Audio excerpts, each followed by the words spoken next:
আজকাল আমরা খাবার নষ্ট করার আগে একবারও ভাবি না খাবারটা কোথা থেকে এসেছে বা খাবারটার পেছনে কতখানি কষ্ট করতে হয়েছে। আর রইলো চালের কথা, চাল বানাতে ধান থেকে কত কষ্ট সেটা যারা করে তারাই একমাত্র জানে। তো চলো রাধে রাধে সবাইকে, ভিডিওটা শুরু আজ করা হচ্ছে যাক। মুড়ির ধান সেদ্ধ, আর মুড়ির ধান সেদ্ধর আজ হচ্ছে শেষ দিন।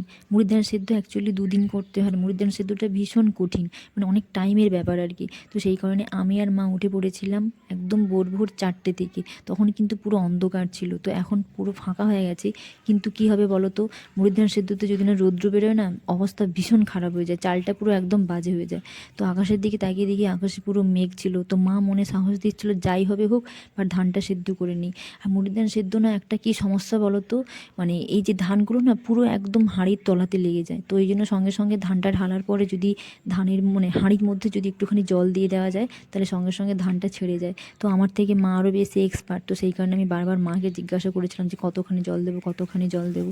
কিছুক্ষণ কাজ করার পরে দেখি না অমাবস্যার চাঁদ এসে হাজির। অমাবস্যার চাঁদ মানে হচ্ছে আমার ভাই, অ্যাকচুয়ালি বাড়িতে থাকে না, সপ্তাহে একদিন করে বাড়ি আসি। তো এই এসেছে যখন একে কাজ করিয়ে নিতে হবে, চল কাজ করবি চল। তো ও আর মা কাজ করছিল, আর আমি ততক্ষণে যে বাকি ধানগুলো ছিল মানে প্রায় শেষেরই, সেই ধানগুলোতে আমি একটু জাল দিয়ে দিচ্ছিলাম, মানে ধানটা সেদ্ধ করছিলাম। আর কিছুক্ষণ পর আকাশের দিকে তাকিয়ে দেখি আকাশটা পুরো নীল হয়ে গেছে, মানে মেঘটা কেটে গিয়েছে।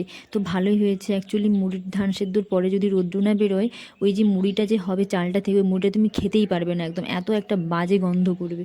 তো যাই হোক, এইটুকুখানি লাস্টে ধান ছিল, ওটা মা আমার মাথায় তুলে দিয়েছে গামলাতে করে। তো এখন নিয়ে চলে এসেছি ওপরে, কারণ রিস্ক নিইনি, বাই চান্স যদি আবার মেঘ হয় তখন নিচে শুকনো হবে না। তো ছাদে হাওয়াটাও ভালো আছে আর রোদ্রও ভালো আছে, তো সেই জন্য ছাদে ভাবছি ধানটা শুকনো করবো। আর এদিকে চলে এসে করে ধানটাকে বেশ পাতলা করে মিলিয়ে দিয়েছি, তাতে তাড়াতাড়ি ভালো করে শুকনো হয়ে যায়।